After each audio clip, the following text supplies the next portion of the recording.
Yeah. Hey, it's Enrico really been going the other Pallazzo! way. Utah. So Give me 2. Pallazzo!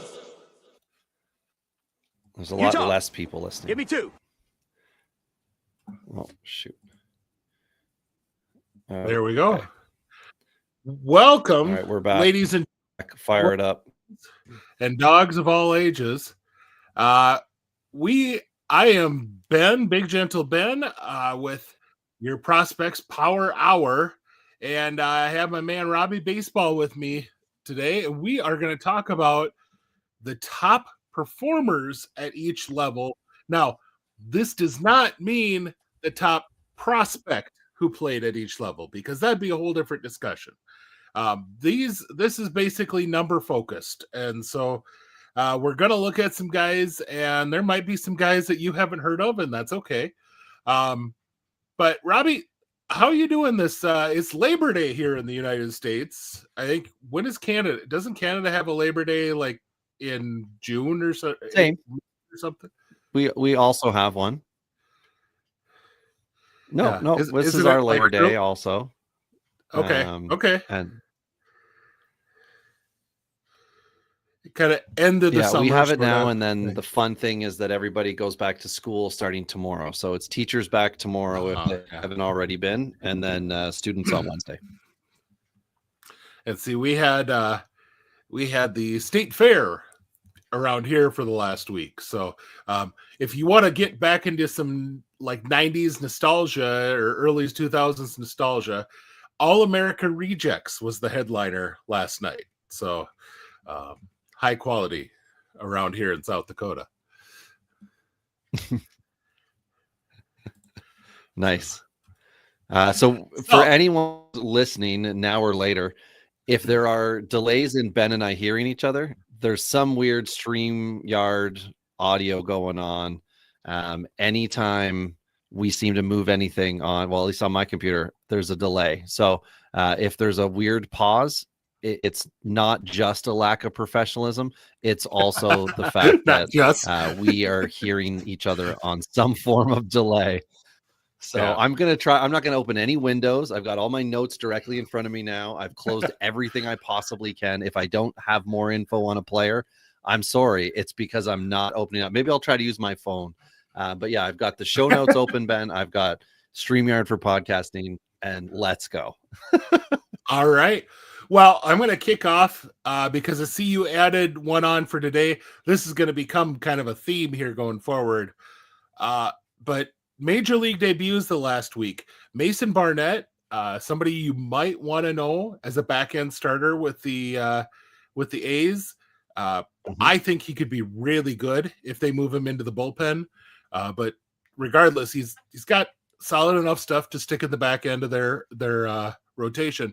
Jimmy Crooks, I know favorite position for Robbie here, a catcher, but this is a catcher who has legit offensive upside. And Ivan Herrera has kind of had an injury bug this year. And so the Cardinals could be looking to find a guy who would be their co-catcher with Herrera, just expecting that there's good. And that's what happens with catchers. They get hurt. That's why Robbie hates them, is they eat up a lot of your fantasy value while they're on the IL and they're not able to help you. So, because that's the nature of that position. Correct. So, all right. So then Cam Devaney came up yesterday. He's a guy, but not one that you really need to worry about. Cesar Prieto, on the other hand, he just reminds me a ton of Martin Prado. If you remember Martin Prado when he came up with the Braves and then played with like the Marlins and Diamondbacks, wasn't ever really a stud for fantasy owners, but was a very good real life player that could hold an infield spot for a number of years. And Prieto just feels like that kind of a guy. Might go unrecognized in fantasy circles because he'll hit maybe 10 home runs and maybe steal 10 bases. So it's not going to be big numbers, but he should have a very good average and be on base at a 350 clip or so. That could have plenty of value. Taylor Rashi is just fun for me to put on here because I think he's like 30 and finally got his major league debut, which, good for him. But then we get into some big names here to finish off. Peyton Tolley had his debut for Boston and looked very good going head to head with Paul Skeens. But he has come up, I think, 3 minor league levels this year and now is in the majors. I don't know that this is an ace, but Tolley very well could be a very good 3 from the left-hand side. And then Jonah Tong, I will get just roasted on this one because I didn't think he was ready for the majors, and here he is. And yes, I understand what his numbers look like in AAA, but I really thought and still think he needs to develop the secondary stuff better. It's a fastball with a lot of deception, and that's what he has lived off of in the minor leagues, and that can work. But now you're facing the best hitters in all of baseball, and those guys will see that deception 2 times through a lineup, and the 3rd time you get crushed. That or they've watched enough video that they see a little tick to kind of tell them where to spot the ball, and from that point forward, that deception isn't what it is. He's kind of a guy who I think he's 6'4"-ish, but he's like all arms and legs and has one of the better nicknames in baseball, the Canadian Cannon. That is a great nickname. But absolutely. Yeah. I'm still a fan of Tong going forward. I just don't know that I would be rushing out to roster him this season in a redraft league. But it's good to take a look at what maybe he gets the first time through the league. So, and then Robbie, you put one at the very end here. Andrew Alvarez made his debut today. He was a guy who hadn't made his. I normally go off of BREF's list, which is usually the day before, and so. But Alvarez made his debut today. There's a bunch of guys that made their debuts today. In fact, I believe. Oh gosh, what was the name of the guy that Alvarez's catcher today? It's like CJ Stubbs or CJ Subs or something like that. But it was a history-making thing that both of them made their debut in the same game. That had never happened in Washington history. So, I guess, woohoo. But the kind of, but at the same time, you have down here, Alvarez would be a guy who'd be a worthy Jesus take the wheel type of pick. Yeah, he's started all year in AAA and been okay up to the All-Star break and then turned a corner and has been a more effective pitcher. And there's an opening in the rotation rest of season. And if it's not just because, you've got, I think it's Gore that's got an injury, a setback, whatever it is. You also have Jake Irvin, who clearly is having some sort of fatigue-like issue. He's just been getting lit, very unlike him prior to this. So I don't know if teams have picked up on something, whatever's Thanks going on. Thanks for that, Mr. Irvin, because, right during my playoff stretch run where I'm expecting at least like starter points out of you. Yeah. That's when you finally decide that I'm going to be a negative value guy for 2 weeks. Like, thanks, dude. I dropped him in my home league. I had an epic come from behind victory last week really all came together yesterday. I was down 11-4 when play started Sunday morning, and Ben, I won 8-5 to finish it off. I finished 7th, and I am proceeding to wipe the floor with the guy who's number 2 in that league, in the home league. But anyway, Alvarez, who, like Ben mentioned, debuted 5 innings pitched, 2 walks, 4 Ks, only 1 hit given up. No runs, and got the win as well. 2-0 Washington over Miami. I think he will be a guy to pick up, even in the league that I'm currently drafting in, because he is a rookie, of course. He was drafted by a team who spent, I think, $800 American on their team this year in this league. Wow. And drafted him, and he said, I need to call him up immediately, so someone has to put him on my team. And because you draft them in a draft league, and then we have to add them in the actual active league, just because how Fantrax works, the draft option's not there. But anyway, he's up, he's in, and I think he's a legitimate guy for you for available everywhere type players. And he's been getting scooped up all over. So I got him in one league, and I think in all my leagues he's rostered now. So He's an interesting one to see rest away. But minor league promotions too, Ben. I'll ramble them all off. You tell me any of the ones that are interesting. Kemp Alderman, outfielder, Miami, is now in AAA. Caleb Bonmer, shortstop, third base with Chicago. He's up to high A ball. Sorry. Luis De Leon. No, not that one. This one's a lefty. Baltimore is up to AA. Dax Fulton, a left-handed pitcher with Miami's in AAA. Justin Gonzalez, an outfielder with Boston's up to high A. Chen Wei Lin, a right-handed pitcher of St. Louis, to AA. Caleb Loma Vita, the catcher with Washington, up to AA. And when we get to it, Ben, I was trying to find a way. I don't know if I did or did not. Definitely, he was down to my final two for a nomination for his work in A-ball this year. But I hate the fact that I'd have to argue it. If I did, in fact, put his name down, my case for him is frustrating for me, as you had mentioned about my disdain for catchers in fantasy. Anyway, Dante Nori, outfielder for Phillies, is up to high A. Sterling Patrick, left-handed pitcher with the Dodgers, up to high A. My God, the Dodgers have so many pitchers. They all strike everyone out and they walk half the other guys they face. It's frustrating but I mean, we went through this to find these guys tonight. So TJ Sikkema, a left-handed pitcher with Cincinnati, now up to AAA, and Levi Wells, right-handed pitcher with Baltimore, up to AAA. Of these dudes, Lombada was drafted last year, right? He was the guy that was pegged for Toronto, ended up in Washington. Loma Vita, sorry. Anybody else that is interesting to you? So Dax Fulton, coming out of high school, was a big-time guy. The rumor mill is now pretty strong that Tommy White is also coming up to AAA. And so that would put two of their top left-handed prospects in AAA. And with Eduard Cabrera going onto the injured list for the rest of the year, makes me wonder if the AAA team is about to send up their other lefty to the majors, Robbie Snelling. But that has not been officially announced yet, and that rotation spot doesn't come around until like Thursday. So we might have to wait a few days to find that out, unfortunately. The other guy, another Miami guy, Kemp Alderman, was actually a guy I considered strongly for the Southern League. And I believe I might have even nominated him as the Southern League guy, now that I'm thinking of it. But regardless, no, I did not. But he was very, very, very solid. I'm impressed with what he did this year in a tough. Pensacola has a rough field to try and do much for power with. This is a guy who's like a 25 home run power guy.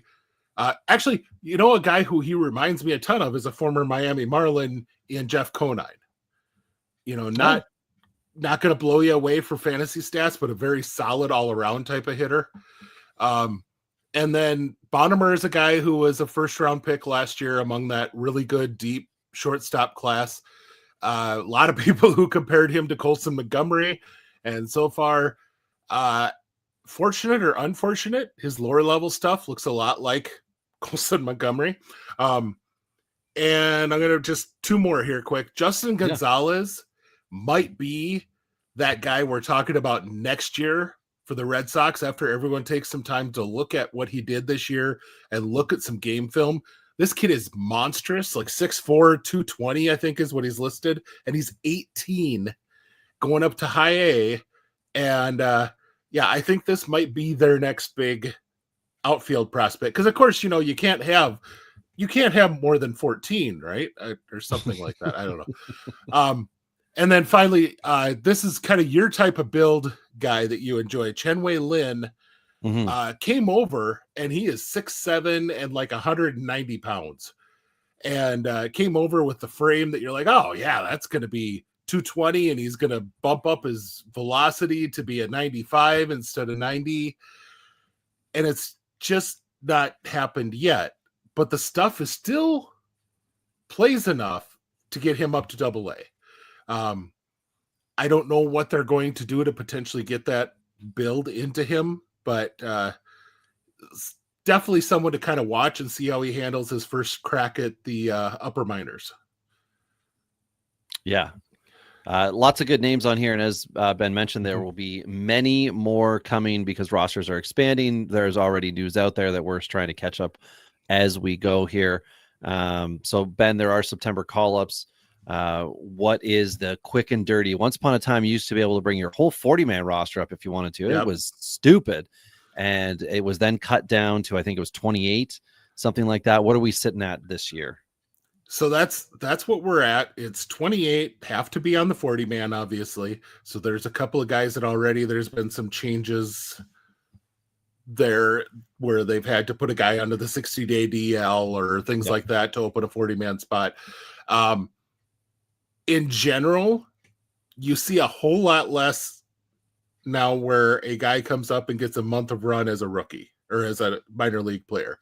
A lot of this is your like the Braves called up recently John Brebbia, who has been a major league reliever for quite a while, was released by the Tigers in like June or May or something like that.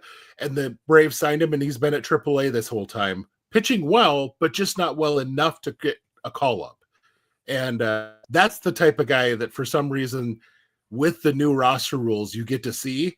But every now and then you get someone, like I said, like Snelling might be a guy, because of this extra roster spot, they might have the flexibility to call him up. The Twins there was a very interesting hint in the podcast, the Twins podcast this last week, that Walker Jenkins could potentially get a look this year in the last couple of weeks of the season. That one really caught my ear, just the way that it was their player development guy that talked about it. And I was like, whoa, that's very interesting. But yeah, there's a lot of guys who've gotten the bump already the last couple of days, but haven't made their major league debut yet. So you're mentioning one here. You just type, I'm watching the show sheet, watching you type that in. But Harry Ford has been up, I think twice even this year, but neither time did he get into a game. So he's still waiting to make his major league debut. Nick York is another one that got called up. And gosh, there's someone else that got called up today and could make their major league debut, and it caught my eye. But there's going to be a lot of those. Next week's MLB debuts is likely going to be a very lengthy list. Yeah, it's going to be big. Just like, so things that I'm looking at right now. Let's see, where were the two that I just caught my eye here? Andrew Heaney is signed now with the Dodgers. And I thought I had seen yesterday that Isaiah Kiner Falefa was DFA'd and was picked up by Toronto. I don't know if that was just like, Blue Jays claimed him. Crazy. Yeah. Traded him away last year for something. And bring Aaron back Savale just came up. So the Cubs. That's big right. Against the Braves today. That was his first game with the Cubs. And Carlos Santana is a Cub now. Like there's just a lot going on here, and it's interesting. I don't know how the playoff. I feel like none of the players that are getting picked up and whatever can be on playoff rosters, but it's hard to talk about that right now because if you get into any Phillies, talking about Alvarez blowing it last night with the Phillies, that was a fun one. That game mattered a lot to me because Jesus Luzardo pitching very well got me the win in that home league. I'm sure got a bunch of other people into their playoffs, and then the Alvarez blown save probably got a whole bunch of other people kicked out of their own, and a lot of effects with that one. But and that Drake Baldwin hit has really pushed him up. I guess he, like in that one hit, because it was an ESPN game, he is now the leading bet for the National League Rookie of the Year. Like he and is it Isaac Collins with the Brewers are kind of neck and neck, and they have been all year. But Collins was playing very well while the Brewers won 14 games in a row or whatever, and so got a lot of notice. And so he had been like the 55-45 pick right there. Right. And so now Baldwin is about in that same spot. He's like 46 or something like that with Collins. Just those kind of fun things the last week of the season that you're going to see. But one of the ones that caught my eye, and it would have caught my eye regardless of who did it. It just happened to be the Braves who did it. Yeah. It just, no, seriously, like this was a surprising thing because I watch MLB trade rumors. I kind of look at it to see if there's guys who are in, especially right now as guys are getting released and put on waivers and stuff. I didn't see where Hong Sung Kim got put on waivers. Yeah, I didn't see that. I saw I that just the saw the Braves pickup. claimed him. And I'm like, well, that's interesting because they're really trying to figure out who shortstop is going to be next year. So that could be a very interesting fit. But some other guys are similar to that. I mean, we've talked about the ones that we brought up. Walker Buehler going to Philly could be very interesting. I don't know. Being so bad in Boston that they demote and release him when Boston has been overachieving. And I don't know if he had bad luck or pitch selection or whatever, but Connor Wong is supposed to be their catcher now. That was kind of sort of settled this offseason. And of course he started the year poorly, got hurt, and then he's been horrific. And then Navarez has kind of taken it over. But I haven't heard whispers complaining about, catcher selection, like pitch selection from catchers and things like that.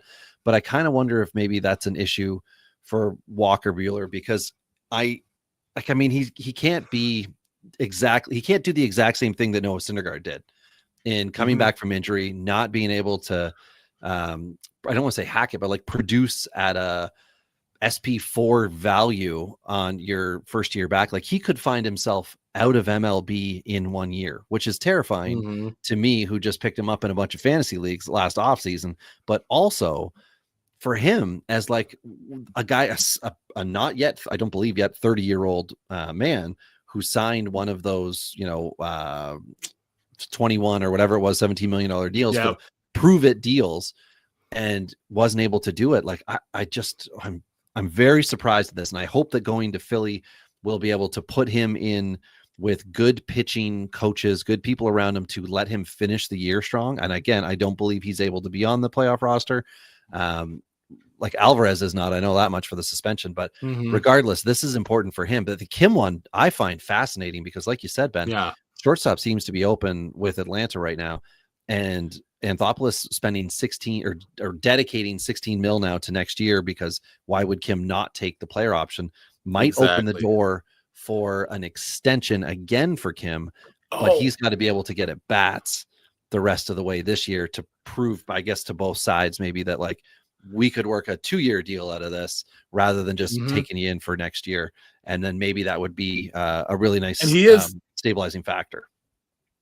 He is eligible to come off the IL, and so the Braves likely are going to do that quickly. Here's the name that caught my eye for a prospect promotion. George Valera. You remember how big a prospect George Valera was? Yes. And he has finally worked his way up to where Cleveland called him up. The other thing today, I forgot to put it on the sheet. Luis Garcia of the Astros is back. Finally, I picked him up in my home league. It was such a steal. Yeah, it was such a steal. I picked him and I looked. He had a long rehab assignment in AAA. His last start, I think, was 75 pitches. So when I was reading it up this morning, I'm like, well, that means they're going to definitely give him 75 tonight if he can do it. And I think he was a quality start, if I'm not mistaken. He had 3 runs earned in 6 innings. So quality, a technical fantasy quality start. Beautiful return for him. And of course, Houston's just going to let him throw. And this saves them 6 runs, 3 or 6 innings, 3 earned runs, 6 strikeouts, 0 walks. Beautiful. That's a really nice stat too. Yeah. Beautiful. So it's a fun one. And then Toronto's going to have to make a call, I think, shortly with Alek Manoah, because I think they can extend it one more time. I'm not sure. Maybe it's 2 more times they can do it. But regardless, end of season, and he's pitching with Buffalo, and he's up on his full pitch count, and they're already at 6 guys. So anyway, that's not our main topic tonight, but that's a lot of fun in the first 24 minutes. So I don't know if you want to kick it to an ad, Ben, or we can just drop straight into the real thing. Let me find a fun ad, because sure. Lord knows I always like to spring it on you. So let's see here. Oh, this is a good fun one. Operator, I'd like to make a collect call, please. First name Bob, last name is We Oughta Baby Eats a Boy. Hello? Collect call for Mr. Bob. We Oughta Baby Eats a Boy. Sorry, wrong number. Who's that, dear? Bob, they had a baby. It's a boy. If you like saving money, call Geico. A 15-minute call could save you 15% or more on car insurance. Last name is We Oughta Baby Eats a Boy, 8 pounds, 3 ounces. Mother's doing fine. I didn't know about the last part. Yeah, that's great. All right. Well, Sometimes that's there's fun. just those great ones. So Yeah, that's a fun one to transition us into MVPs, which is the main topic for tonight. So we're going to go through an MVP and a Cy Young candidate, and we'll anoint a winner. Although a couple of these leagues, I realized, Ben, over the weekend, have already done that. We don't care. Yeah. We're bringing our own boys up on this. So we're going to go from the DSL all the way through to AAA, and we're basically each bringing one name, and in some cases we're not, because there's one guy. But we're ideally here we've got two names, and then if you can comment in or just in your head, hit us up in our Discord, or pop in on Twitter if you're there, or X, whatever, or True Social. And then you can also go onto the YouTube, where we prefer you. YouTube or True Social. Those are the two platforms we love most here. And you can comment there, like, share, subscribe, smash the things. Anyway, people, if you want to interact with us, that's where you can. Thanks. Thank you very much. But let's start off with the Wander Franco League. Sorry, I mean the Dominican Summer League. These guys are all way too old for one. I was going to say it is filled with teenagers, but they are in the second half of that teen side. Anyway, enough of the edgy humor for me. So DSL has anointed an MVP. We're going to still give two names. So Christian Arguelles, an outfielder with Colorado, going head-to-head with Juan Torres, a New York Yankees second baseman. And this immediately reminded me of Kiner Delgado, who was a low dollar signing with the Yankees 4-ish years ago now, who had a very good DSL, came over and is slow burn. He ended up getting traded to the Pirates, but he's still working his way through. I think he's only 21 right now. So it's DSL guys, it's going to take a while. So nobody go out and like immediately pick these guys up for tomorrow's success, but it happens. So anyway, Ben, you are going to be on behalf of Christian, and I will won this one. So why don't you fire off, because you've got your stat line. I'm gonna have to pull mine up on my phone so my computer doesn't freeze. I honestly was looking for any way not to do Christian Arguelles, because I just thought, that there should be someone else in the league, but it's just hard to argue against the guy who hit 422, 528, 652, 16 doubles, 6 triples, 5 home runs, 6 steals, and he walked more than he struck out, 34-25. That's a ridiculous. I mean, I created a player and put all of the sliders off to the right side on my MLB The Show game, and that's the stat line you get out of it. Do you know if he's 18 by chance, or is he a 17-year-old playing there? This is his second year. I am almost certain, but okay. I can pull it up I can pull it up fast. Yeah, I was gonna say I'm terrified to do anything else. I'm glad I put all the notes for my guys in, except for the first 3 leagues. I think I don't have those guys in. But anyway, okay. So you confirm this is his second year. He was. The Rockies always have 2 DSL teams. Last year he actually had good walk to strikeout ratio, but definitely took a big step forward in his power stats this year. And then that drove the contact. He went from a 267 hitter to a 422 hitter. So, but 6 foot, 177 pound guy is what he's listed as. So, I'm not going to assume that this guy's going to come over and hit 30 or anything, but just, but he's that certainly stat ready line to is move. hard to argue with. Yeah. And I'm gonna put up a fight right now here with Juan Torres. So this is your second base, third base type guy, but you're gonna realize real soon the power's not there. So realistically, second baseman at the moment, 5'10", 160. He is hitting from the right side. And in his 153 at bats, he has 15 extra base hits, with 4 of those being. Did I say 15 extra base hits, with 4 of those being home runs, 43 RBIs, which I thought was pretty impressive. That's a lot of production in 153 at bats. Stole 12 bases. He was caught 8 times, not ideal. He had a really good OBP of 406, considering he only walked 6 times, but he was hit by pitch 8 Yeah. times. Yeah. 8 times. So he must just be crowding that plate. He's all over it. Or he went up against some pretty crappy pitching and just took the plunks, because his OPS is 922, which stood out to me. But then when I broke the stat line down, I really had to look to figure out, like, well, how did all this happen here?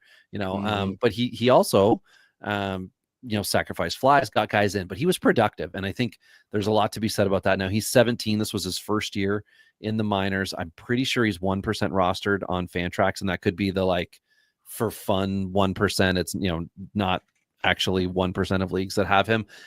So he's not really a guy I would work to get to next year, because I think he might repeat. He'll turn 18 in a month.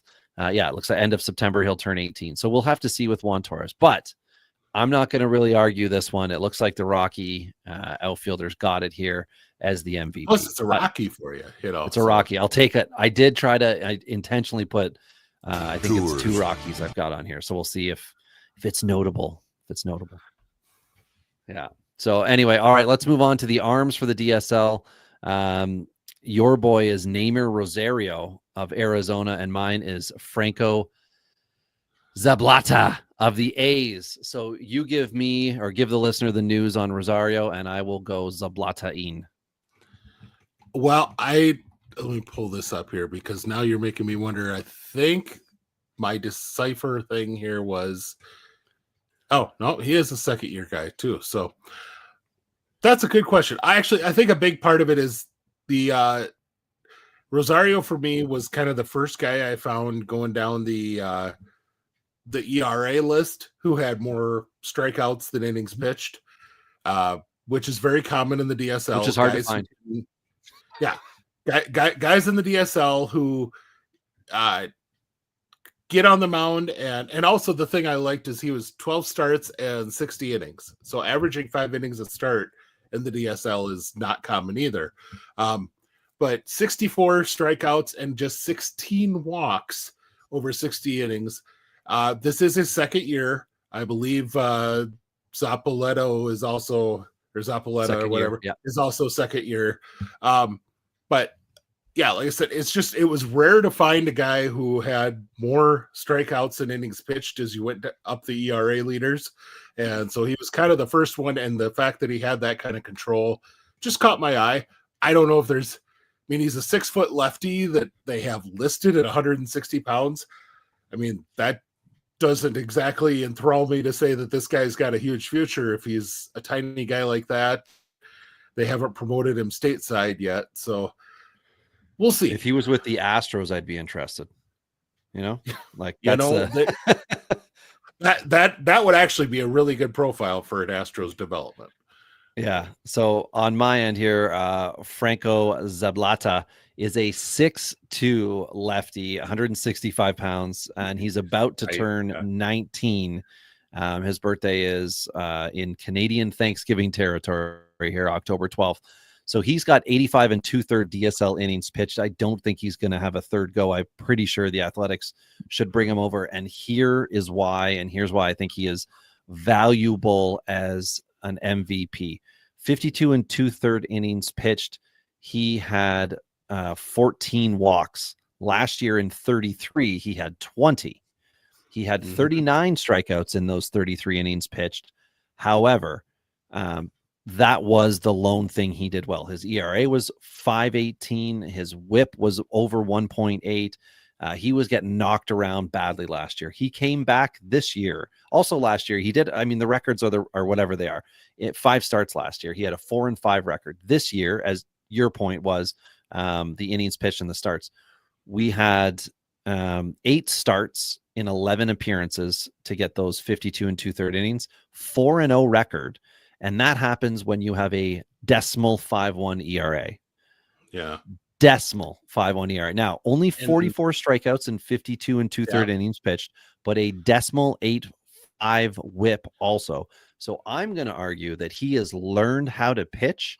Now, it might be to the DSL hitters, which is, of course, going to be the issue. But at this moment in time, I think he dominated the league. I think he is the Cy Young or the Zablata of the DSL. And I'll say I can't argue that much. Simply, I mean, the guy's got a 1.5 FIP. Like, I mean, right? Yeah. When you're fielding, I mean, it's one thing to have an ERA that's nuts, and you see a lot of relievers in like May where they have an ERA that's 0.3, and you're like, holy crap! And then you look, it's like, oh yeah, but he's got a 3 FIP. That's probably going to change at some point. And lo and behold, they go through a month where they're crap, and they finish the season with a 3-something FIP and a 3-something ERA. That's relievers. But when you have this few innings, to have a guy whose real expected numbers are that low, I'll go with you on this one with Zabaleta. So there we go. All right. Well, let's quickly move on here let's get stateside here. We're going to go to the Florida Complex League first. Jordan Sanchez of Baltimore for Ben, David Beckles of the Blue Jays organization. Ben, what say you on Sanchez? Sanchez just is a guy who did everything consistently well this year. Nothing else. 293, 421, 529 line, 16 doubles, 3 triples, 5 homers, 3 steals, and then a 31-57 walk to strikeout. But just really everything solid across the board, nothing that jumps out. I mean, he didn't hit 12 home runs. He didn't steal 30 bases. He didn't do anything like that, but everything he filled up the stat line well. Fair enough. On my end with Beckles, this is the future Blue Jay first baseman, because they are not yet settled at that position, because I'm just assuming they're going to have a Rafael Devers situation in 4 years when Beckles is ready. Is that what we're going to say? He's 21. I'll just stop from the Dominican. And we did briefly, I think, touch on him the last episode, but he hit in the FCL. He hit 304, 388 with an 871 OPS, 8 home runs, 42 RBIs. Again, I'm looking at production levels for certain players, because as far as an MVP goes, somebody who drives and runs is important. We talk about empty average in fantasy. Luis Ariz is one of the big names that everybody throws out there for empty average, where you don't see the runs, you don't see the RBIs. He had runs too, not as high, 36. He's been promoted, and he was off to a very poor start with Dunedin. He, I think, has come around a little bit. He's now, I see the line is 204, 295, 259 slug, which basically just means that he's hit something. You know, he doesn't have any power yet there. Just three. Oh, sorry, he does 3 doubles now. So he is hopefully rounding into form here. I think it's Sanchez here. Like, to me, I'm just kind of mentioning Beckles, but I think Sanchez is the guy here, so we can anoint him. The thing for both of them, even though they had production, they both struck out about 30% of the time. Sanchez just happened to walk about 20% of the time, and Beckles was like 10%. So, I'll agree. I liked Beckles. I thought he was a solid player, but I think that's the guy. This one to me was a kind of a wide open. I really strongly considered looking at a reliever for the top pitcher in the Florida Complex League. Because they had a few relievers who had like 45 to 60% strikeout rates. And I was like, oh, that's pretty impressive. But I went with Kelvis Salcedo of the Detroit Tigers, because, we got to be nice to our man Govier. But 45 and a third innings, 1.99 ERA, a 0.90 whip, and then a 53-19 strikeout to walk. That's a very solid line full season. I think he got promoted too. I'd have to look that up. On my end here, I'm bringing Javier Perez, the right-handed 6'1", 220 Houston Astro. I talked about it with the DSL. I tipped my cap a bit to the idea of a team that can develop these guys. Not only do they cheat at the MLB level, they develop in the lower minors too. But in 42 and 2/3, I can't turn this off. This is who I am. Never forget. 42 and 2/3 innings pitched. He's got 48 strikeouts, 0, and I'm just going to say because I've noticed some of the other guys had quite a few, 0 hit by pitch and only 8 walks in that time. And to me, I guess that's significant. Now, the interesting part here is 13 games, 5 starts, but to total 42 and 2/3 innings pitched. I'm guessing he's just the second man out and pitching his innings at that point. He did very well, 1.69 ERA, 6-0 record. So that to me again indicates he was the second pitcher in and pitched 4, 5, and whatever it was after he came in. So it could have even been an opener situation or somebody who pitched the first 3 innings. So, and his whip was sub 1 as well. So, yeah, like he also has, he's just consistently been good, I guess I should say. Like he's been promoted to A ball in 20 innings pitched at A ball. The strikeouts have went down drastically. I shouldn't say drastically, 17 and 20 innings pitched. And the walks are still fine. 2 walks and 20 innings pitched. Everything else seems okay here. So I'm interested to see what happens here. Now he is 21 and will be 22 next year. So he's below his age for competitive window here, but he is starting to catch up to it at A ball where there are of course players who are a little bit older than him here. So, but Ben, are you thinking you're good here with Salcido as the boy, or do you want to tip it over to think Perez? I am. In large part, you're talking a 19-year-old. Salcido did have 2 years in the Dominican, but then he came over and he's 19 this year. And I think it's interesting. You mentioned that Perez has 20 innings. He has 20 and a third innings now in A ball, 26 strikeouts, but he's walking a little more, 6 walks so he's than battling. what Perez is. But 20 innings and 5 appearances. So you're talking about, he's still getting almost a starter's workload. So which that's is pretty of solid. course important. Yeah, of course important. So we're going to say that is a future Erie Sea Dog that we're going to start to get excited about at that point in time. So we're going to jump on the bandwagon early for that. But let's move now over to the Arizona Complex League where let's double up the pitching here, Ben.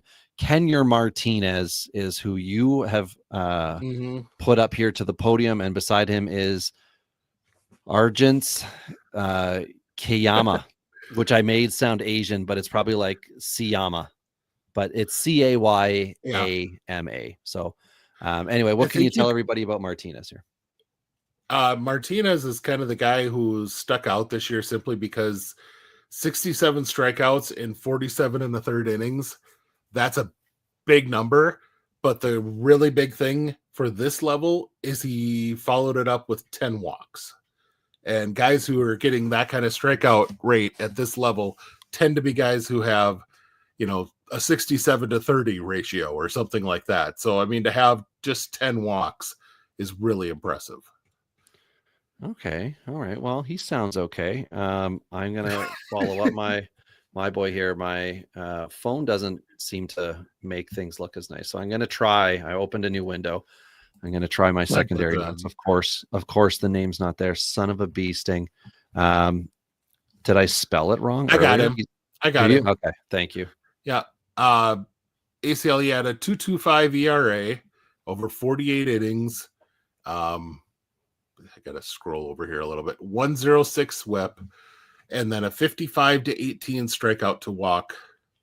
Right. So everything was a little bit worse, but they are teammates as well. So Kenyer's getting so in college, what would that be? Is your ace Friday night or Sunday? Friday. Yeah. So Friday. So Martinez is the Friday starter and Argents is Saturday, Sunday. So I'll give it to Kenyer too. I'm not going to argue that point. But I definitely, Martinez looks like a guy here. So anyway, moving on to the hitter side here, Dario Reynoso, also with San Francisco, and Roldy Burrito coming up for Colorado. So obviously I did the Rocky guy. So what's your deal with Reynoso? Well, I really liked the overall numbers that Reynoso put up.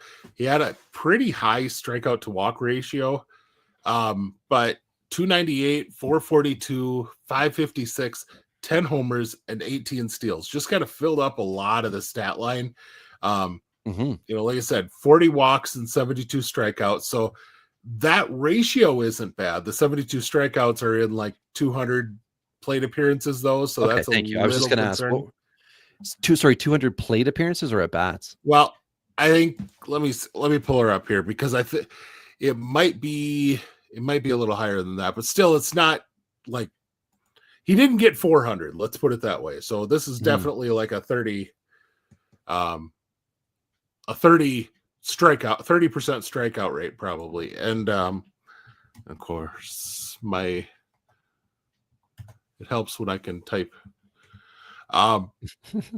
Overall 227 for plate appearances. So actually, yeah, pretty high strikeout rate there. So just 178 at bats. Yeah. Okay. That's so it is I believe significant gone down in A ball after he got promoted, but he's not making the same contact either. So anyway, yeah. I believe, Ben, that I am putting forth a legitimate challenger then in Roldy Brito. Size aside, 5'11", 183 is not tall and thin, nor short and stocky, but solid. 5'11" is not a short dude, but second baseman, center field, shortstop possibilities here. But in rookie ball, 182 at bats, 42 strikeouts, 22 walks. So we're good there. Batting average, however, 368. Boom. OBP 445.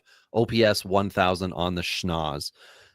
He had 22 stolen bases, 3 home runs, and the production down, as I had mentioned before. 46 runs was good, but only 21 RBIs. I'm just going to guess he's hitting in the top 2 of the lineup. Lead off. Yeah, if not lead off, and he was promoted to A-ball. Now, this as well, doing the dive back into the DSL. This is a guy who last year in the DSL, in 185 plate appearances, hit 254 with a 360 OBP, 24 stolen bases. He's since been promoted to A-ball, where he has continued to plug along, 364 average, 13 stolen bases. The power has not yet come through with home runs, but he does have 6 extra base hits in his 43 hits at A-ball. Again, this is an 18-year-old who will, he's not quite 18 and a half at the moment. So he'll be into spring training next year, ideally returning to A-ball. So this could be a guy, Roldy Brito. So and I don't know, Ben, do you want to stick really, with your boy? Oh, no, I'm fine with, and I think Brito is the guy that MLB chose as well, or minor league baseball, was he? or Okay. whatever. I think he was their MVP. I think, like I said, I liked the fantasy type numbers that Reynoso put up, but I think you're also exactly right that I think there's a good chance Brito comes up and he's like a Todd Walker in the Rockies. He's a good gap hitter, probably not going to hit for a ton of home runs, but good average hitter, solid speed. That guy's going to probably play pretty well as he moves up the chain in their system, the way that their system is set up. So, yeah, I'll go with Brito. All right. So we're going to roll that Brito up and kaboom, move it on. Yes. Now we are at A-ball, and we're just calling regular old A-ball. We'll say hi A when we're there. So this is the California League. This is where my stats were already entered. Oh, thank goodness I did it this way. Moving forward, close all those windows. Eduardo Quintero of the Dodgers is your outfield nominee, and I wanted an LA guy too, but I went with Rowdy Rodriguez of the Angels. Now, I'm starting off by saying he is 22 years old. I understand, but he has 14 home runs, 85 RBIs, 36 stolen bases, a 284 average, and his OPS is 851. That's really good. Of course, he should be at least in high A doing this, but that's okay. So, Ben, I will say you might have the guy here. What's the deal with Quintero? Quintero is a guy who you're starting to hear some rumblings that he might be a top 25 prospect in off dates. Lot of hype coming into the season out of complex ball. Oh, good Lord. Just the one. Not just all the of one. them. Not all of them, yeah. But he has really played I believe that he is maybe a few weeks even into a high A promotion, because we did mention that. Well over 117 plate appearances, Ben. He's north of a month at with my Great Lakes Loons, and will be 20 mid-month. He'll turn 20. And to put up the line that he has and still likely spend about a month and a half, 2 months in high A, that's really impressive. That he missing out on a full month at least of low A stats, and to put up that line. So yeah, very impressive. Yeah, definitely. So it'll be interesting to see what the offseason has in store for him, but he gets the nod for us. Rowdy Rodriguez needs a 2-level promotion, which, because the Angels are weird, would mean he's on the cusp. If he gets to AA, he's only a text message away. This is going to start my Dodger frustration here. When we get into the Cy Young conversation, you've got giant Jacob. Why can I not Breshnahan? Why was I tripping over that? I can do that. It's a left-handed pitcher. I can say his name.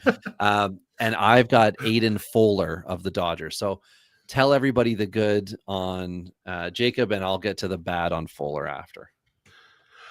Bresnahan is one of our favorite pitching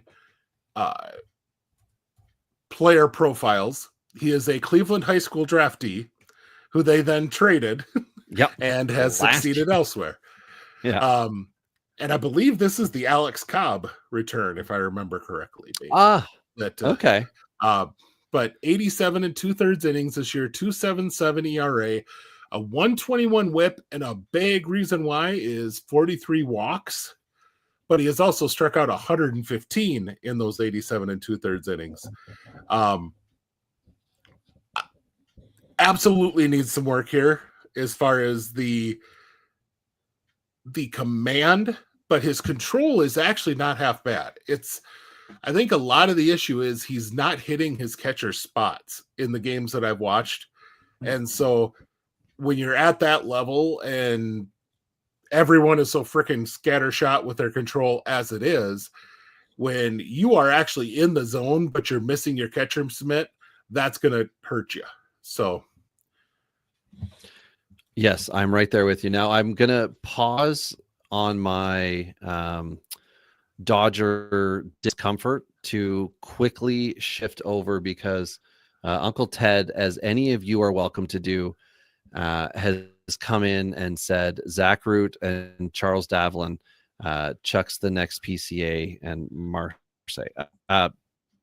So Zach Root, who was signed as a pitcher third baseman, I believe, with the Dodgers, if I'm not mistaken. Is that right? No, you're looking at the wrong. He's just a pitcher. I thought he was just a pitcher. Yeah, you're looking at the wrong Zach Root. There's 2 Zach Roots on Baseball Reference. Zach Root on. Yeah, Ted, are you talking pitcher Zach Root? Yeah, 40th overall pick this year, but has not played a professional game yet. So yeah, the Dodger. Yeah, okay, that's the guy we're talking. All right. Yeah. Okay, I just wanted to get that cleared up. We'll get that out of here and back on topic, because now we're talking about Dodger pitching, and Aiden Fuller could be absolutely amazing if he could cut out on one thing, Ben, and naturally that's walks. In 89 and a third innings pitched, he has issued 59 of them, and this is a long-standing issue. This goes back for him. This isn't single thing this year. This is help this man out real bad, because in 89 and a third innings pitch, he also has 127 strikeouts, which should mean everybody's desperate to roster him in fantasy. This is his first full season of pro ball. He was an 11th round pick last year. He should be one of those darling da-da-das, but he's not, because he's had so many of these walks. Hit by pitches, you're asking? Oh, there's 10 of those. 12 because he's been promoted now to high A. But in his time in A-ball, he was truly wild. And it is scary to think what this could be moving forward. I mean, this just screams bullpen, but with a 6'3", 220 frame from the right side, or sorry, I shouldn't say but, and with a 6'3", 220 frame throwing from the right side, that's where he's going to end up, because he's not throwing strikes. But I think he could have been the man if he could just figure that out. Even, I mean, I know it's saying a lot, even half that many strikeouts or sorry, walks down to 30 would still be of concern. 30 and 90, you're trying to see what that could be, but understanding all those strikeouts, as you had mentioned earlier. But yeah, Fuller, I might take a flyer on him with like my last pick in this, 50 team minors draft to see what he does here. But I'm pretty sure we'll start to see the starts become relief appearances. And I'm just going to check right now. No, it's been straight starts for him this year. 22 starts so far. It looks like his last appearance in A-ball may have been a relief appearance. So perhaps now he's hit his wall of innings at 96 and he's going to do it. But anyway, we'll give it to Jacob Breshnahan. Again, why am I struggling with this tonight? I don't get it. And we'll move on to the Carolina League here, where we've got Caleb Bonmer of the White Sox, shortstop, third baseman, going up against Eric Batoni of Milwaukee. My case for Batoni is this straightforward: 18 home runs, 17 stolen bases. I think I meant to put 192 at bats, but I put 192 Bs. So I'm going to put that as an at bat, which means he hadn't been at the level for a whole lot of time, but did a lot of damage in a 727 OPS. So why is he not the MVP and your guy is? Main reason is, like I was talking, these are numbers that you saw similar to what Colson Montgomery did early on, and why everyone started to really hype the crap out of him. Bonner just 400 on base, a 281, 400, 458 slash, 26 doubles, 10 homers, and 27 steals, and 68 to 91 walk to strikeout ratio. So taking plenty of walks, but yeah, he's not striking out a crazy amount either. I am a big fan of his overall profile. I think he is going to be a third baseman long term. And he might not be your ideal fantasy guy at that position. I think he's probably going to be a guy who gives you 40 doubles and 20 home runs rather than, 35 home runs, which a lot of times you want out of a corner infielder. But no, I really like what Bonner did this year. I think he's just... The Carolina League had a lot of talent that didn't spend enough time to put up the numbers maybe to really compete for an MVP. Like Jesus Mate, great numbers, but he had a couple of dips in his production over the course of the year and then got kicked up to high A. So, that's kind of the issue there. I definitely misspoke when I said Batonti, now we'll just mispronounce it, had 192. I don't know what that number I put in was, because he's had 407 at bats.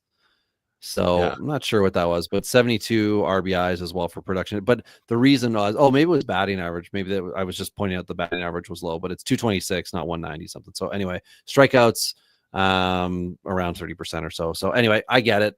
We're watching the White Sox. We're going to move on from that. Next one up here is also a White Sox. We end up talking about a White Sox. Yeah, what the heck? I don't know. I feel dirty.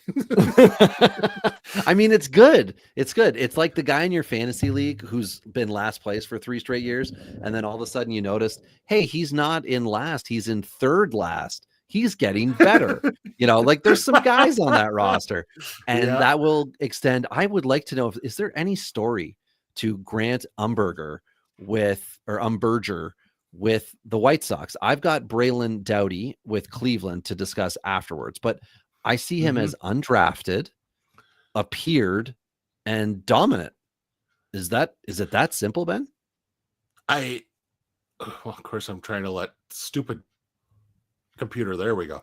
I want to say, one of those guys who came back for an extra year because there just wasn't any interest, and he really never started with Virginia Tech. He couldn't get anything done. So spent 3 years in their bullpen and then decided to go to Toledo, which is a MAC school, so not even a high-end college, and really didn't blow anyone away there. He just started all year.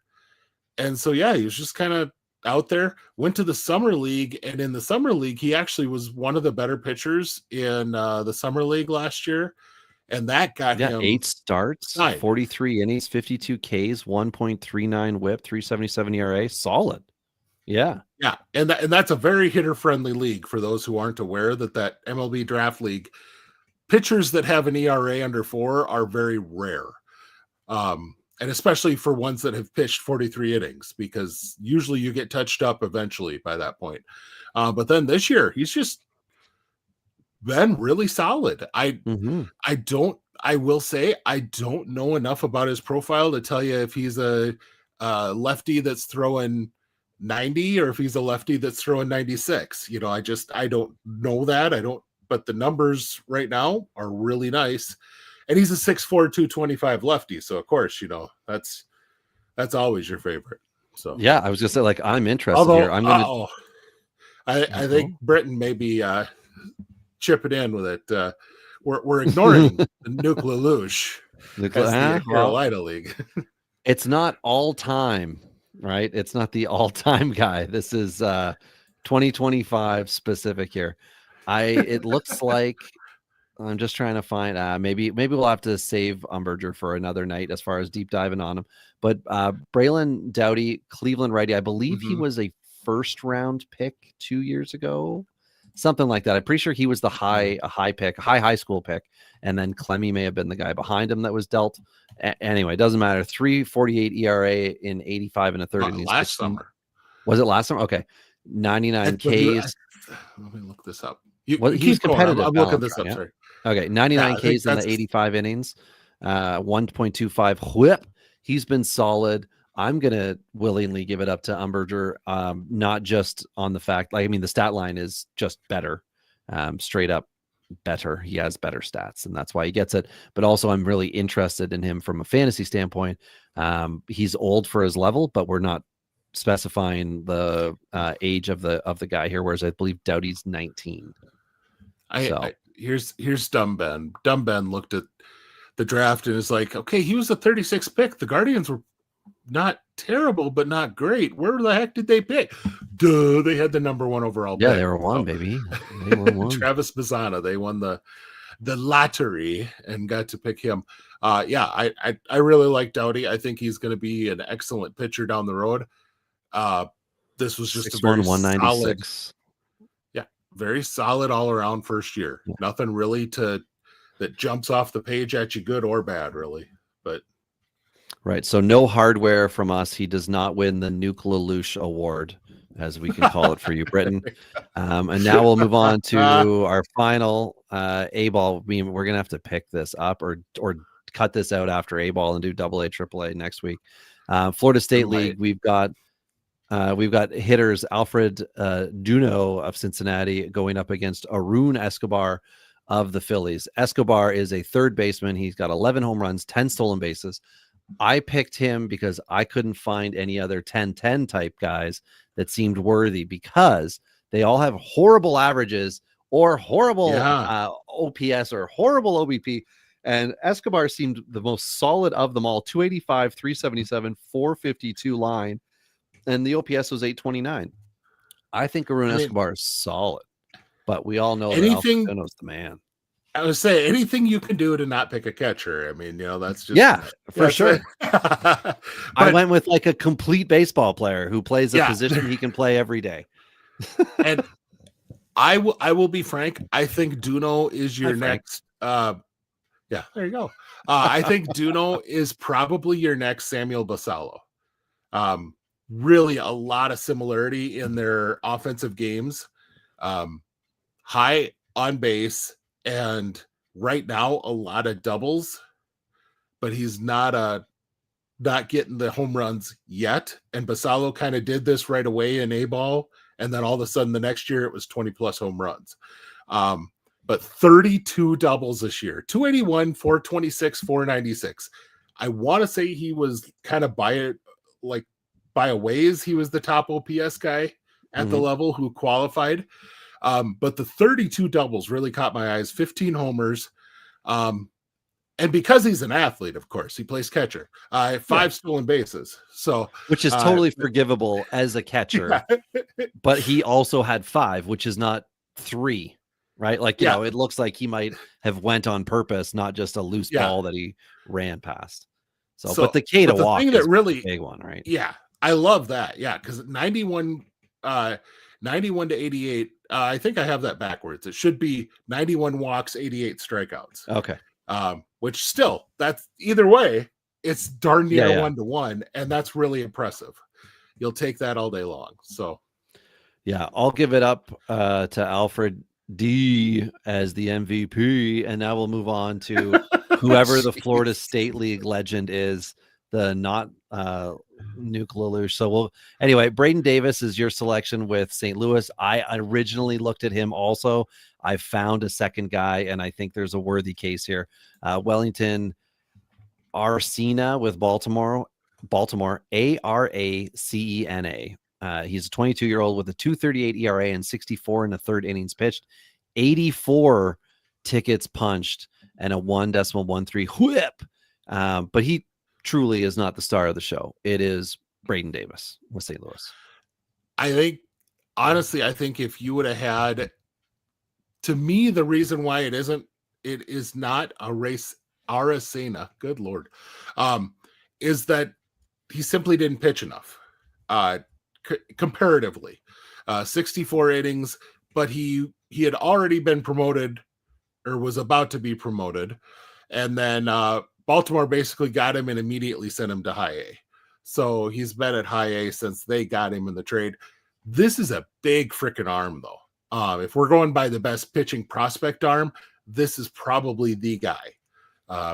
We're talking someone who can run it up to 100 plus and has a hell of a slider. And I believe there's a secondary pitch that's really good. He might, off the top of my head, the Mets had a couple of pitching prospects I really like. One of them had a slider curve, and the other one had a slider and a cutter. And so I don't remember which one Aracena is off the top of my head. I probably could look it up, but we're just not going to worry about that. It's not happening tonight. A 6'3", 180 righty. I tried to, the scouting report I had on him is not. I'm not going to be able to pop that up tonight. Come on, but for the year, Ben, he's hit because of the trade. I actually didn't even realize that he's actually been in Florida and Carolina. Well, mind you, 4 and 2/3 inning pitch, but promoted, as you mentioned, in 86 innings. He's got 110 Ks and a 2.30 ERA. So he's definitely a pop-up pitcher of the year. But typically whenever anyone gets traded, in fantasy purposes, a lot of people will just go through and look and be like, who's this guy? Put him on the watch list, move on to the next name. And he'll be a popular dynasty target this offseason if he's not already rostered, which I'm going to quickly check in Fantrax for his percentage. That's going to give me a little time. I'm pulling up our friend of the show, Duke Hill's Prospect Savant, because he did play in the Florida State League, and the Florida State League is actually on that. So he's got that 3% rostered. Okay. And so this was the cutter guy. 4-seam that gets up to 100, a cutter that's at 93, and then he has a slider, curve, and change that are both used about between 5 and 10%, but mostly a 4-seam and cutter guy, and then his slider is kind of his other really solid pitch. But just for those of you who have looked at Prospect Savant a little bit since we were since we had Duke on the show, the Stuff Plus motto that he uses, he's working really hard to make sure that works out similarly to Saris's. And his 2 main pitches are a 106 Stuff Plus, 104 Stuff Plus. The slider's a 100, but his curve is a 111 and the change is a 121. I will tell you that curve, if he had control of it, would be an absolute beast of a pitch. It's still something, though, that he's in and out with feel on that pitch. This is a fun player. It's like you said, this is a guy who we're going to hear a lot about this winter. And if you don't have him picked up already in your league, it's probably getting picked up. But all that to say, congratulations, Braden Davis. You're the guy. Yeah. Aracena was taken 119th in this draft that I'm currently doing, with all, previously undrafted players and everything. So just to give everybody an idea here. Jeez, Britain with the hard hitting questions. First, it's about catchers, so it already doesn't matter. Carter Jensen, he's stating, is better than Samuel Basillo. Now, it's interesting, Britain, because I feel like Basillo has what I will call an international name, and I feel like that is more to your liking. And Jensen would have what I would deem but to Basillo's be also Dominican. Well, it's not Puerto Rico, so yeah, I guess maybe that's why he threw. When not possible, he will just go with the American. I was saying, it's not a Venezuelan or Puerto Rican catcher. Venezuela, that was the one, right? It was Venezuela. Yeah. Oh, how could I forget it? That was burned in my brain for months. The Molinas are the Puerto Ricans. Yeah, but usually, but we did talk about a Venezuelan because Arguellos or whoever the guy from the DSL that we chose, he's Venezuelan. So, but he's a center fielder. So, there we go. So we did get to a Venezuelan guy. Maybe I'll move to catcher. Okay, so now we're promoting ourselves to high A, and we're gonna see how fast we can do this. Hitter, Jet here, Aaron Nemo. Golly gee, these are great. Yeah, but that's a hell of a name. And I've got the guy Britain likes, John Peck. It's simple. It's 8 letters. I can enunciate all of them. So anyway, Ben, you picked the Brewer. What's up with this overhyped POS? I mean, MVP candidate. Jodher, I don't know. Arianamo. There we go. Nailed it. 297, 355, 463. This is another guy I like, just fills up the stat line. But the big thing, 24 doubles, 11 homers, 15 steals, but a 34-48 walk to strikeout rate. And I think it's over like 400 plus plate appearances. So if you're striking out less than 10 or right around 10%, that's really stinking impressive. And he did get a promotion up to AA to finish out. Just a really solid all across the board type of player. I think kind of one of those that does a lot of everything well, but nothing elite type of players, but just had a really nice slash line this year. And my guy hits on all points of the podcast. He is a Detroit Tiger. He went to school in Michigan. I mean, this is a Govier guy here. Went to school at West Michigan. Has played in Michigan. Yeah, there we go. Now he's in Lakeland, Florida here. But in A-ball, which he has since been promoted from, 307, 364, 452 line. He had 17 stolen bases, 10 home runs. So he's a double guy. In 374 at bats, he had solid production, 78 runs. Holy shnikes! He must have been hitting. That's a lot of runs. Yeah, and 59 RBI. Well, maybe he wasn't hitting that high if he had 59 RBIs also. But he's since been promoted in 57 at bats. He's found his footing here: 281, 311, 316 at AA. The rest of the stats to follow. So he's good. I think Yad here seems to be equally as complete, but he does have, I believe, more extra base hits. That was the one thing you were kind of talking about here. So yeah, as far as extra base hits go, I got 22 doubles, a triple, and 10 ding-a-dong. So I don't know. This one's pretty close. This one's pretty close. Yeah. But the only thing I see different here is the strikeout rate. That's the biggest difference. Okay. Peck has struck out 104 times, and but still very similar players. Yeah, I don't have any. I don't think you're wrong either way on this particular one. Yeah, I'm going to see what is the age difference between these two fellas here. So we've got a 21-year-old, and I think Peck was 22. Just turned right? 23. 23. Just 22. Yeah, 22 for his season age. Right. Yeah. Okay. So we'll give it to Yad here, Aaron Nemo, Areiinamo. My God, we're going to move on to the pitchers. So we've got Josh Hartle of Cleveland, the lefty, and Adam Serwinowski, who's now a Dodger and was a Red. So Serwinowski as a Dodger, this is another one of those guys.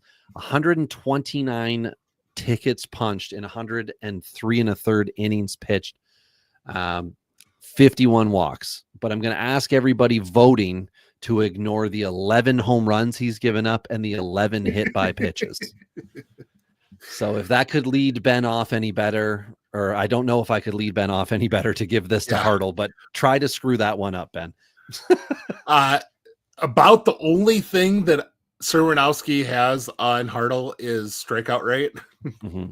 Hartle is a guy who most everyone thought was a top 10 pick coming into last year's draft, and then had a really crappy last year with Wake Forest. And so he slid down. Pittsburgh got him, and then he came to Cleveland in the trade that sent Spencer Horwitz to Pittsburgh. And he has absolutely shown that he is the same guy that he was in college again. You know, the good guy in college, and just control lefty, but good stuff. This is a guy who, it wouldn't surprise me if Cleveland maxes out Hartle as a number 2 starter. I think he's probably more of a bottom, like a low end 3, top high end 4 profile. But Cleveland is the type of place that could maximize him out to where he's a legit number 2 type of guy. Wow. That would be some found value right there if that happens. Yeah. He's 3% rostered in Fantrax for everybody out there. Yeah. Wow. Only one league that I'm in, he's rostered. Yeah. I picked him up in a couple of leagues recently, and I was really surprised he was out there. So, because this is a guy that he got up to AA already. He should be a guy that probably ends next year in the majors. So that's something I'm going to pick him up in a league right now. I'm going to drop Gabriel Arias in a league. And it's going to freeze your dang computer. No. It's worth it. So you know what? I'm going to drop Khalil Watson. That's what I'm going to do. I'm so sorry. I'm dropping one Guardian for another. Anyway, that was terrible. I'm sorry. Good. Sorry, Lord. I apologize. You know, at the South Dakota State Fair this year, we had Larry the Cable Guy. So there we go. Oh, wow. Yeah. Wow. Yeah. That was our Friday night entertainment. Okay. I can't remember his catchphrase, but I know he's Mater in Cars. Yep. He's the tow truck. Yep. So of course that's what I know. Anyway, let's move to high A. Britton, thanks so much for stopping in. Now we're going to do Rocky talk. We got 2 Rockies here. So this is automatic win for me. We've got Jared Thomas, the outfielder, and Braylon Wimmer, the shortstop. And I'm going to argue possible future shortstop for the Rockies. He was an 8th round pick in 23, 14 home runs, 26 stolen bases, a 302 average with an 879 OPS. And as we've noticed, Ezequiel Tovar is no longer this highly thought of prospect. He is an MLBer grinding out each and every at bat. And I'm not saying the Rockies will give up on him. Goodness, no. But I think there's a possibility that we could see some other boys moving up, and maybe Wimmer will get some time in Hartford. I'm going to check right now and see if he's been promoted. But maybe he could be somebody that comes up. But anyway, tell me about the other Rocky, and then let's pick a Rocky. And Rockies. Yay! I think the Rockies were the 2 only guys that were even options here, because Wimmer was the only other guy I even considered. Yeah, but I have. He has Jared been promoted, Thomas, by the way, and Thomas has as well, I believe. But the Thomas is a guy I really, really liked in last year's draft, and I thought Colorado was a perfect fit for him because very much a line drive power hitter, plays really good defense. Can kind of move around very well in the defense, which is kind of needed in Colorado's outfield. But I'm even surprised at how well he has hit. It's one thing, the 330 and the 330 batting average, the 495 slug, okay. But the 427 on base is what really surprises me. 45 to 79 walk to strikeout. I really thought this would be a guy who came in with, 120 strikeouts a year type of production. And I mean, 45 walks is about right, but I kind of thought it'd be a 45 to 120 ratio. And here we are with that's a lot Weimer here. Yeah. Yeah. Weimer or Wimmer. I'm just going to go with Wimmer. Wimmer on the year, 42 walks, 117 strikeouts. So, but at high A pre-promotion, 31 walks, 85. So it looked a little better. But again, these guys are going up. And as you mentioned, both have been promoted. We'll give this one to Thomas for the reasons that you mentioned above here. So let's move to the mound here. We've got Daniel Egan, a right-handed pitcher for Arizona, going up against Connor Eaton, Eaton, a Colorado lefty, 24th. Wow, say this again. Let's edit this. 3, 2, 1, action. Oh, wait, we don't edit. A 6th round pick in 2024. He's got 125 Ks and 121 innings pitched with a 1.25 whip and a 3.56 ERA. Totally serviceable for Northwest League. I was impressed looking at it, and honestly depressed a little bit in thinking like, well, he's going to be promoted and it's still going to probably look good. And then he's going to be a Rocky. So he's going to do just, And he has looked good, of course, in 2 starts in AA, because AA is by far the best spot for a Rockies pitcher. Mm-hmm. But yeah, that's going to kind of all come crashing down next year when he gets to AAA and then into the majors. And maybe they'll trade him, right? That's what I tell myself. He could. maybe he'll be traded. We'll have to see. But anyway, what's the deal with Daniel Egan? Eagen. Kind of like Eaton. He was a college guy who was drafted last year, and I can't remember what round, but one of those guys that folks thought, there's something here. You could develop it, and he's been amazing this year. 97 and 2/3 innings. What's that? Third round last year. Okay. 2.49 ERA, 1.06 WHIP, but 132 strikeouts in those 97 and 2/3 innings with just 41 walks. The numbers are just kind of mind-blowing right at this point, and I believe he's another one that kind of went up to, I think he's up to, he's been promoted. AA. That's what I thought. Amarillo. He's up to AA. He's what is it, sod noodle now? Yes, sod poodle. No, poodle. Well, I went on sod noodle night, not sod poodle night, so I missed it. There you go. Did you bring your soy sauce? All right. But really, the fact that he went to Amarillo and so far is still only allowed 4 runs over 11 in the 3rd innings, that's actually kind of impressive, because Amarillo is one of the worst parks for a pitcher that there is. And so the fact that he's done that is pretty good. Now, for all I know, it's 2 road games, but still, this is impressive. This is a guy who kind of came out of a small town, or it's not small town, but a small school college. So he wasn't pitching against the SEC or things like that. And so that kind of drove him down a little bit. But once folks saw him on the mound, they went, there could be a little something here. And he's really done well. All right. Well, what are we thinking here? Do you want to give Eaton his only potential career hardware, or Egan? Wow. You're trying to really guilt me on this one, aren't you? Where do you want to go? Connor's got one shot. It's this conversation right now. No, I think it's honestly, I think you can go with Daniel Egan on this. The ERA is, a full point better. The whip is just 2 amazing. point. Yeah. So credit where credit is due. Connor Eaton, you have one shot next year to put up as bazonka numbers as you can in AA before it all just goes down the tube here. So let's move to the South Atlantic League.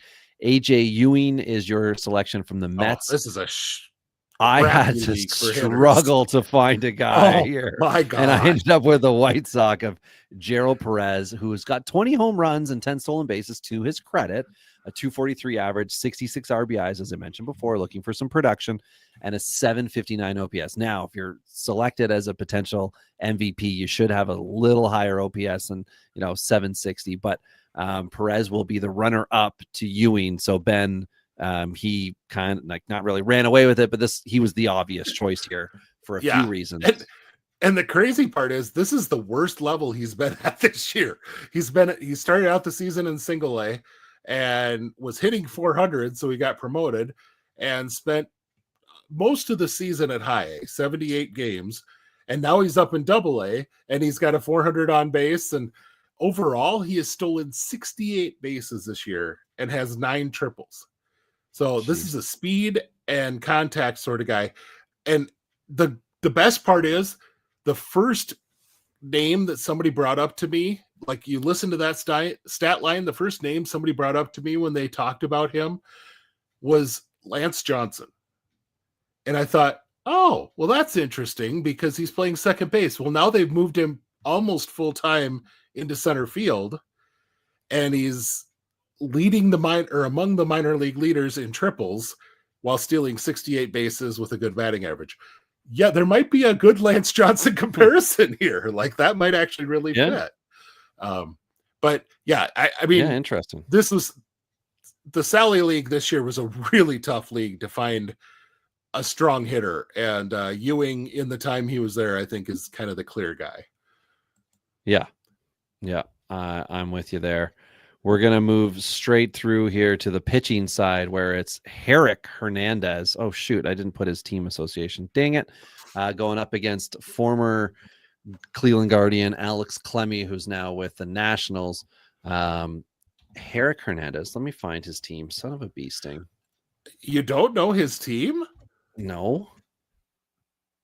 He's a Brave. Oh, he's a Brave. That's why I didn't put the team because it doesn't count. That's why. There we go.